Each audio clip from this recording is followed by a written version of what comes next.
The 1960s, wow, what a decade of change. Very similar to the 1920s. The fashions don't look similar, but it was an aggressive amount of both social change and fashion change. Part of it being fabrics, part of it being the change of moving to the suburbs, working women, children in school, a lot of catalyst for creation. And it really is during the 1960s that we're going to start to create junior clothing, clothing for the preteen, the teenager, that's going to look a lot different than their parents. Most of what I'm going to show you until we get to the late 60s will be adult wear, but we're going to get to some fun things that I hate to say I wore back in the day. This particular piece here, I wanted to continue with a little bit of the knit story. This is really on the verge of coming out of the 40s, really going into the 1950s. A little bit of the tailored look coming out of post-war, World War II, but also following, if you think about the 60s, and if you've ever watched Mad Men, you know that you've got this boxy style that's somewhat close to the body coming in.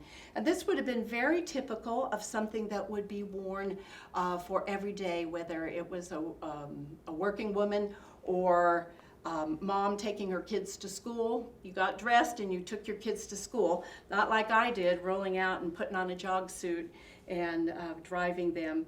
They would have actually dressed up to deliver their kids to school. So I want to continue with our outerwear. I've got two pieces here, and if you start to take a look at these, you'll definitely see the transition from the 40s and that swing style that covers Bouffant to this much straighter line, although there is room because we're still going to see a bit of a Bouffant skirt worn part of the time. This is actually a faux fur. It is made from mode acrylic fabric. So mode acrylic is a true synthetic, and the thing that was different about this is that it couldn't catch fire. It's self-extinguishing. So mode acrylic started to be something that we used for fake furs. Today we're able to treat polyesters and different synthetic fibers when we create faux fur.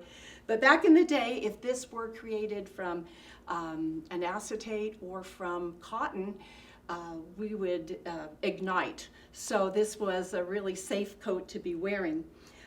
Think back to, if anybody is an old movie buff, if you think to actresses like Marilyn Monroe and Kim Novak, this would have been something that would have been right in their vein of dressing. Middle class America, wearing very similar style, but in more serviceable fabrics. So here you can see a rather tailored look to this.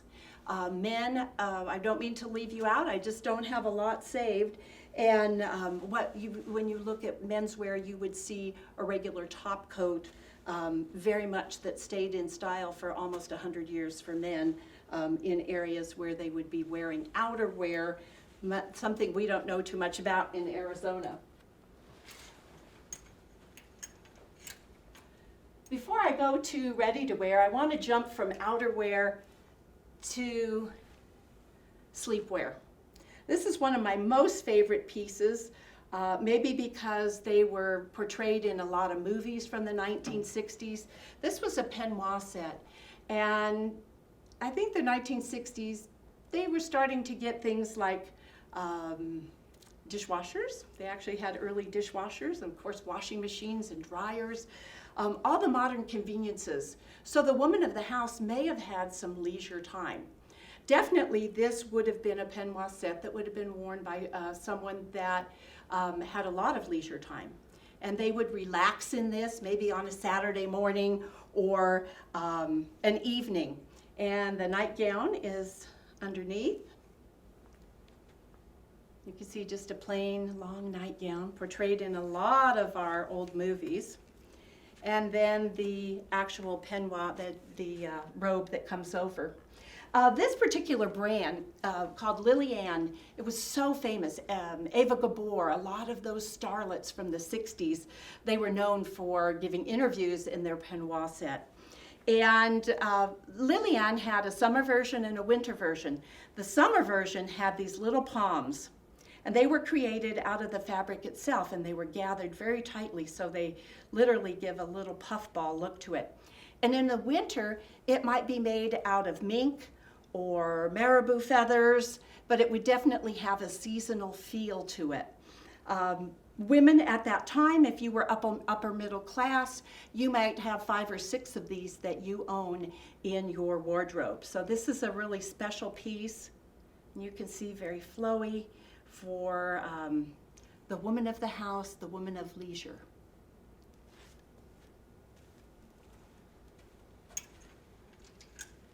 Moving from leisure back to the work world, a simple day dress. And this is definitely between 1950 and 1955, very tailored, coming out of post-World War II, but definitely longer. Remember, the hems are very knee length at that time, this being T-length or below mid-calf. And just a working dress for summer made of linen. But I don't know if we can zoom in here and see some of this detailing. Today we have dresses made with 2 pieces of fabric serged together and not a lot of detail. But this particular collar is all stitched down pleats. It then is bound by self fabric. These are self-covered buttons.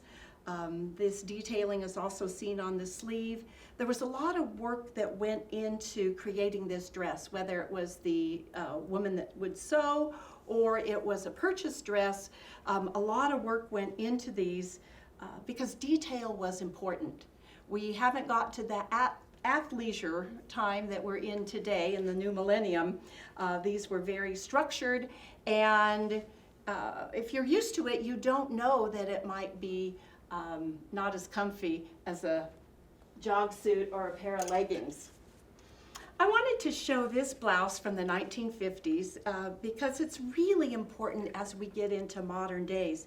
It's made of linen, and it tells you, it's got its label. It's made by, they actually would label when it was made by the United Garment Workers Union here in the United States. The union isn't even around anymore. So that shows you that we have, that the world has changed and our production is in a different area. But a simple linen blouse created. This type of trim that you see here is called fagoting, and it is done literally by hand, and you are separating the warp and the filling yarns in this plain weave, and you're literally circling them with another thread. So it creates this open weave, and that's a simple detail, but it's a detail that everything that was produced at this time had some special treatment to it. It's also on the sleeve. I want to point out again this 3/4 sleeve that would hit either bracelet length or halfway between the elbow. And it's very popular coming out of the 1940s into the 1950s, and then kind of lays dormant during the 60s, really the 70s, the 80s, and then suddenly in the 1990s, the designer Moschino decides to bring back the 3/4 sleeve, and we still have it today. But he literally revived it from going back and looking at styles that were worn by his family, and that 3/4 sleeve put him on the map. Here, just a simple linen blouse that could be worn today in our new millennium. Bouffant is still big in the 60s, but a lot less relaxed. So you're going to see not a lot of petticoats to hold this up. In fact, maybe none at all. But I want to show you a few of the petticoats from the 1960s, 50s and 60s really. But they were all nylon, so this is new. We're creating lingerie made with synthetic fibers. Not only was it less expensive, but we could actually create these yarns to be stiff, and so you wouldn't need as much. But you can see that these are not enormously bouffant. This for a below the knee dress, this being for a formal, just enough to give it a little bit of drape, but not like the bouffant of the 1950s. So here's our gathered skirt. And at this time, patterns, the home sewing patterns came with this bodice, and then they'd have either a puff skirt or a gathered skirt, or they'd have a straight sheath skirt. So you could do either style. And patterns, although they look inexpensive to us today, being 50 cents, 25 cents, at the time, that would have been like a $10 pattern today. And so when you bought a pattern, you used it in many different ways. And people became very creative. The middle class was sewing, creating beautiful garments to rival those that were more expensive department store brands. This particular dress, though, comes from Sears Roebuck. So Sears is a very important store during the 1960s. Families shop there. And it's very successful. Today it's non-existent, but we definitely have a history with Sears and Roebuck. A simple cotton dress with beautiful embroidery. And the interesting thing here is this embroidery is machine embroidery. So we have the capability to do all of this, but it's where we start to see our first imports. And at the time, it isn't China, it isn't Japan, it's the Philippines. So the Philippines is going to become known for its beautiful embroideries, and their machine embroideries. So this is actually done by machine. It was definitely very affordable, and something copied by Kate Spade, a little bow in the back. So 50, 60 years later, that Kate Spade look is revived. Another look at a Bouffant. This one is literally made by a home sewer. There's no label in it. You can tell by looking at the zipper. We know the time period because it's a metal zipper. It isn't until we get to about 1965 that we start to see the talon or the nylon zipper. So this has a metal zipper in it. It's a really fun nylon chiffon with an acetate lining, and just, you know, the fun thing for the person that would sew at home is they could create anything they wanted. And it is a time when I start learning to sew, didn't have a lot of money, and I loved clothes, so I made myself learn to sew, and we definitely had a lot more because we could do that. I'm not going to leave my knits behind yet. There was a company, this particular one is by Butte, B-U-T-T-E, and it became a very important company, similar to St. John in the 1980s and 90s, maybe comparable to, not in style, but the importance of the brand of Lululemon today. So here is a Butte knit. It is a double knit though, so we change from that looser boucle knit to something that's very opaque and very much like a suiting fabric. And if you watch Mad Men, you're going to see a couple of these same styles in that show. It was three-piece, a skirt, the jacket, and then a little tank underneath. So these were very important. If you were the wife of a businessman and you had a function to go to, this would probably be your choice, other than if it was a formal event. And we still had distinctions of wearing formal gowns for evening events. Something that was just in the news a few years ago about cultural authentication, borrowing looks from other countries. It was a prom dress that a student wore, and people objected to that. Well, these are from early to mid 1960s. This shengasong, or this style, kind of an Asian asymmetrical clothing, was not traditionally Chinese. This look came about in Shanghai in the bars that were frequented by sailors. And it became a Western version of Chinese costume that had a bit of kind of a barmaid appeal to them. And so they're revived again in the 1960s, late 50s, 1960s, as a cocktail dress. So remember, we dress sometimes 3 different times. Sounds like Victorian days. We have our peignoir for the morning. We have a little business suit if we are maybe calling on someone for lunch, and then that 5 to 6 o'clock cocktail party, you might choose something like this.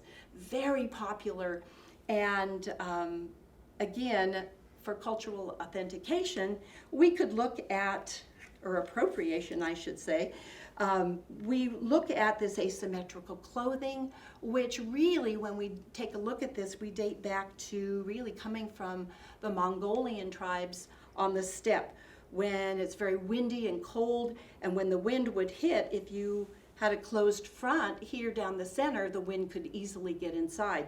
By closing asymmetrical, the wind can't get in the front of you as you ride horseback across the Mongolian steppe.